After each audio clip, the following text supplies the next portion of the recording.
بسم اللہ الرحمن الرحیم۔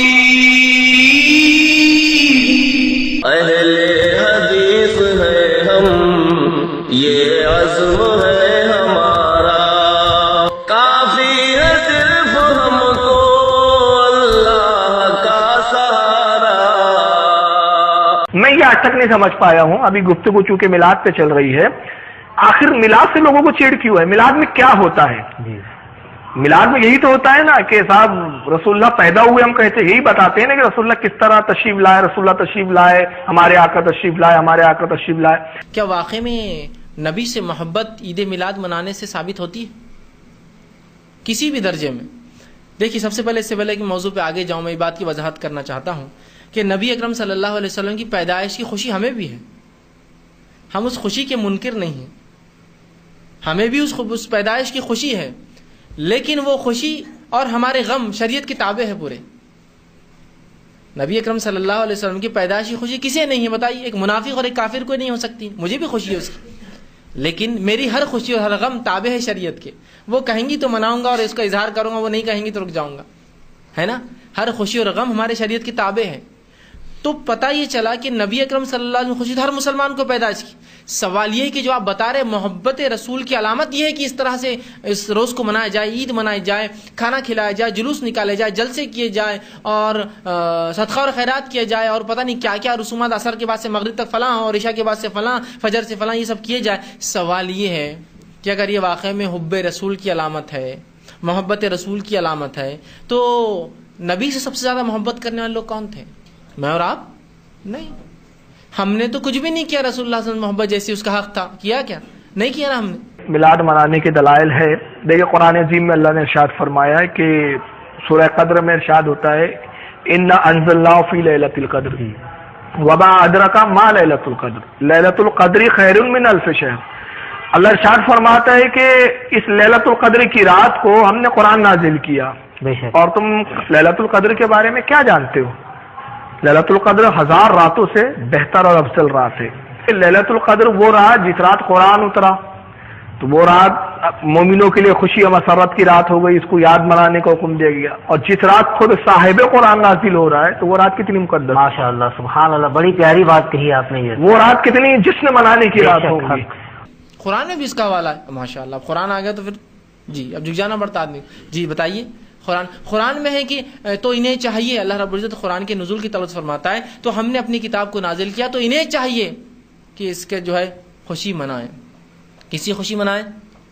قرآن کے نازل ہونے کی۔ تو قرآن کے نازل ہونے کی خوشی، تو قرآن جس پہ نازل ہو اس کی پیدائش کی خوشی، سبحان اللہ، دلیل مل گئی۔ اور نعرے فلاں نعرے فلاں، لیکن نعرے ضروری ہے۔ بات سمجھ میں آ گئی نا؟ اللہ نے فرمایا کہ ہم نے قرآن کو نازل کیا تو لہٰذا سورہ یونس کی ایک آیت ہے، انہیں چاہیے کہ خوشی منائیں۔ تو جب قرآن کے نازل ہونے پہ خوشی، تو جس پر اترا اس کی خوشی، اوہ پھر تو بس جو اٹھتی پوری مجلس ہے نا فلاں، اس لیے کہ آپ کو سمجھنے دینا ہی نہیں ہم نے۔ جب تک آپ ہماری جیبیں بھر رہے ہیں، ہمارا پیٹ بھر رہے ہیں، تو ہم نے آپ کو سمجھنے دینا ہی نہیں ہے۔ سمجھ رہے ہیں بات کو؟ جاننے والوں نے آپ کو سمجھنے دینا ہی نہیں کہ کیا ہے، بس آپ لگے رہیے بس نعرے واروں کے اندر، کچھ مت سمجھیے۔ تو لگ گئے اس میں، اچھا بات تو صحیح ہے۔ تو اس آیت سے تو پتہ چل رہا ہے کہ عید قرآن مناؤ، کہ انہیں چاہیے خوشی منائے، قرآن اترا تو رمضان کے اندر قدر کے اندر منائیے آپ۔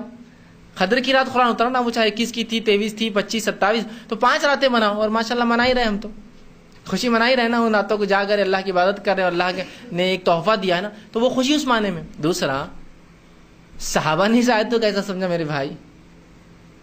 صحابہ نے کہ اللہ کے رسول نے کبھی منائی کیا عید کی قرآن نازل ہونے کی خوشی؟ یا کبھی صحابہ نے یہ کہا کہ اس آیت سے یہ معلوم ہوتا ہے کہ قرآن اترنے کی خوشی منائی جائے اور جس پہ قرآن اترا اس کی خوشی اس سے زیادہ؟ یا کسی تابعین نے؟ اس لیے کہ صحابہ کی زندگی جو ہے نا کٹر ہوتی ہے، ہم لوگ جو قرآن سے کچھ بھی استدلال کرتے ہیں نا، صحابہ کی زندگی دیکھنا پڑتی ہے، انہوں نے کیا سمجھا، انہوں نے کیا سمجھا، ہے نا؟ اور ان کا سمجھنا ہم کو بتاتا ہے کہ اس کا معنی کیا ہوتا ہے۔ تو ان کی زندگی تو کٹ کری، کسی صحابی کو نہیں سمجھائیے کہ اس سے مراد قرآن کی عید اور رسول اللہ کی پیدائش۔ ہاں، اور آئیے اس کے تعلق سے میں ایک اور حدیث سناتا چلوں کہ حضرت امام بخاری رحمۃ اللہ تعالیٰ علیہ نے بخاری شریف میں خود لکھا ہے کہ حضرت عباس رضی اللہ تعالیٰ عنہ نے، جو حضور کے چچا ہے، تو حضرت امام بخاری نے عباس تو نہیں لکھا، انہوں نے لکھا کہ کسی شخص نے دیکھا، مگر اس کی شرح میں عمدۃ القاری وغیرہ اور دوسری جو بخاری کی شرائح ہیں اس میں بیان کیا گیا ہے کہ وہ خواب دیکھنے والے شخص حضرت عباس تھے، رسول اللہ کے چچا. تو جناب عباس نے خواب یہ دیکھا کہ ابو لہب جو ہے وہ بڑے سخت عذاب میں ہے، جس کے بارے میں قرآن میں تبت یدا ابو لہب یہ آیت بھی نازل ہوئی. تو ابو لہب سے کہا حضرت عباس نے کہ تمہارا کیا حال ہے اور مرنے کے بعد تمہارا کیا ہوا؟ تو ابو لہب کہتا ہے کہ اے بھائی، مرنے کے بعد تو میں بڑے سخت عذاب میں ہوں، مگر یہ کہ جب پیر کے دن رسول اللہ صلی اللہ علیہ وسلم کی ولادت ہوئی تو میری ایک لونڈی تھی جس کا نام صوبیہ تھا، وہ لونڈی آئی اور اس نے مجھے خوشخبری سنائی کہ آقا مبارک ہو، تو میں ایک بھتیجا پیدا ہوا ہے. تو میں نے اس انگلی سے، شہادت کی انگلی جسے کہتے ہیں، اس انگلی سے اس کو اشارہ کیا اور کہا کہ جا تو آزاد ہے. میں نے اپنے بھتیجے کی خوشی میں تجھے آزاد کر دیا. تو اللہ تعالیٰ نے بطور انعام مجھے میرے عذاب میں یہ تخفیف کر دی، کمی کر دی کہ میں پیر کے دن مجھے عذاب سے دور کر دیا جاتا ہے اور یہ انگلی میرے منہ میں ڈال دی جاتی ہے. تو وہ پانی جو ہے وہ کہتا ہے ابو لہب کہ وہ پانی میرے منہ میں آتا ہے، ہفتے بھر کی میں پیاس بجھا دیتا ہوں. کہ جب ابو لہب جیسے کافر کو نبی پاک صلی اللہ علیہ وسلم کی خوشی منانے مسرت پر یہ انعام دیا گیا کہ عذاب میں تخفیف کر دی گئی، تو پھر جو رسول اللہ کا عاشق ہے اگر وہ نبی کی ولادت کی خوشی منائے تو پھر اس کا کیا کہنا؟ ماشاءاللہ. میلاد منا کے بولے گا میں عاشق ہے رسول اللہ. ارے کم بخت اماں کا عاشق نہیں ہوا، نبی کا عاشق کیسا ہوتا رہے؟ تو یہ ہمارے ائمہ کا اس پہ اتفاق ہے. اور اس کی اصل تو یہ تو حدیث سے اب ثابت ہو گئی نا، بخاری کی حدیث سے، کہ بھائی نبی کی خوشی منانے پر انعام دیا جاتا ہے. تو ابو لہب جیسے کافر کو انعام دیا جا سکتا ہے، تو پھر ہم تو ماشاءاللہ مومن ہیں اور رسول کے عاشق ہیں، چاہنے والے. نہیں، صحیح بخاری کا واقعہ ہے. اب جان دو قرآن کو آپ کو نہیں سمجھ میں آ رہا، آپ کو نہیں سمجھے، اس لیے کہ جو بات سامنے والے کو ایسا لگے کہ آپ ان تھوڑا ہوا تو آپ کو نہیں سمجھیں گے، یہ تو بڑی بات ہے. چلیے آگے. صحیح بخاری سے بھی ثابت ہے عید میلاد النبی منا. اچھا ماشاءاللہ. صحیح بخاری سے بولے تو اللہ کی کتاب کے بعد اس کتاب کی اہمیت. اچھا ٹھیک ہے، بتائیے. تو صحیح بخاری کی روایت ایک صاحب دینے لگے کہ عید میلاد النبی منانا افضل ہے، اس کا ثواب ہے، اس دن مغفرت ہوتی ہے. وہ کیسے؟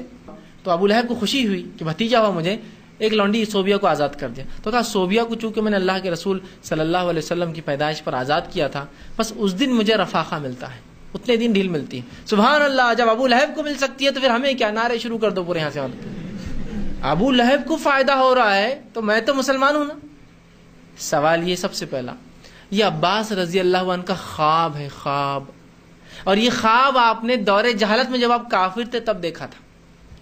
لیکن یہ بات تو ہے کافر کا خواب بھی سچا ہو سکتا ہے نا، کیوں نہیں ہو سکتا ہے نا. سورہ یوسف کے اندر وہ جو دو لوگ تھے جنہوں نے یوسف علیہ السلام سے خواب پوچھا، دونوں غیر مسلم تھے لیکن دونوں خواب سچ ہوئے نا. تو کافر کا خواب بھی غیر مسلم کا ہو سکتا تھا، ہم وہ نہیں کر رہے. لیکن سوال یہ خواب تھا، خواب میں آپ نے یہ دیکھا، اللہ کے رسول صلی اللہ علیہ وسلم مہر لگائی کہ اس بھی ہاں بات صحیح ہے، ایسے ہی ہو رہا، چھوٹ دی جا رہی ہے. امام بخاری نے صرف روایت کیا اس کو، خواب کو.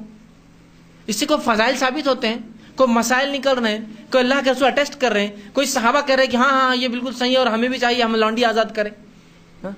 اب سوال یہ ہے جس کو ابو لہب کی سنت پر عمل کرنا ہے تو وہ کرے، پھر لونڈی آزاد کرے، پیسہ دے.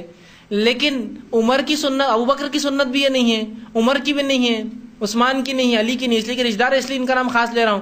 نہ حسن اور حسین کی ہے، نہ فاطمہ ہے رضی اللہ عنہ اجمعین، ان تمام کی تو نہیں ہے، نہ ہی رسول اللہ کی مہر ہے. تو اب جس کو ابو لہب کی سنت پہ عمل کرنا ہے وہ کرتا رہے پھر. اور جس کو صحابہ کی جو ہمیشہ کی جنت چاہتے تھے، ایک دن کا رفاقہ جہنم میں نہیں چاہتے تھے، ان کی سنت تو یہاں موجود ہے. یہ ہمیشہ کی جنت چاہ رہے ہیں نا، ایک دن کا جہنم کا رفاقہ چاہنے والے لوگ ہیں. تو ابو لہب کی سنت ہے کہ بھائی ایک دن خوب جشن منا لے، جہنم میں جائیں گے، ایک دن بچ جائیں گے بس. اگر یہ حدیث کو صحیح بھی لے لے تو اس سے پتہ یہ چل رہا کہ عید، اچھا اس کو بھی ایک دن رفاقہ مل رہا پیر کے دن، ان کو بھی ایک ہی دن رفاقہ ملیں گا. پھر تو ہم یہ چاہ رہے ہیں کہ ایک دن کا رفاقہ، ہم تو ہمیشہ کی رفاقت رسول اللہ کی صحبت چاہتے ہیں اور ہمیشہ کا فائدہ. تو جس کے لیے آپ کو رسول اللہ صلی اللہ علیہ وسلم کو اور صحابہ کی سنت کو دیکھنا پڑے گا. ان میں سے کسی نے بھی اس حدیث کو ایسا نہیں سمجھا کہ اس دن صدقہ اور خیرات کیا جائے. بھائی کہاں سے کہاں بات ملا رہے ہو لا کر، یہ کیا دلیل ہے؟ یہ من گھڑت باتیں ہیں. کیا صحابہ نے کبھی سمجھا اس حدیث کو ایسا؟ تو صحابہ کی زندگی کٹر ہے، برابر لا کر انسان کو ٹریک پہ کھڑے کر دی. تو کوئی یہ محبت رسول کی علامت نہیں، کوئی عشق رسول کی دلیل نہیں، کوئی قرآن حدیث سے ثابت نہیں، کسی مسلک سے اس کا وجود نہیں، کسی نے نہیں کیا. بھائی کہاں سے شروع ہوا؟ تو غیر مقلدوں کو چاہیے سنیوں کو بخشو، تو غیر مقلدوں کو چاہیے سنیوں کو بخشو، ہم بریلیوں کو چھوڑ. نے ابھی تک ہمارا چینل سبسکرائب نہیں کیا تو ہمارے چینل کو سبسکرائب کر لیں.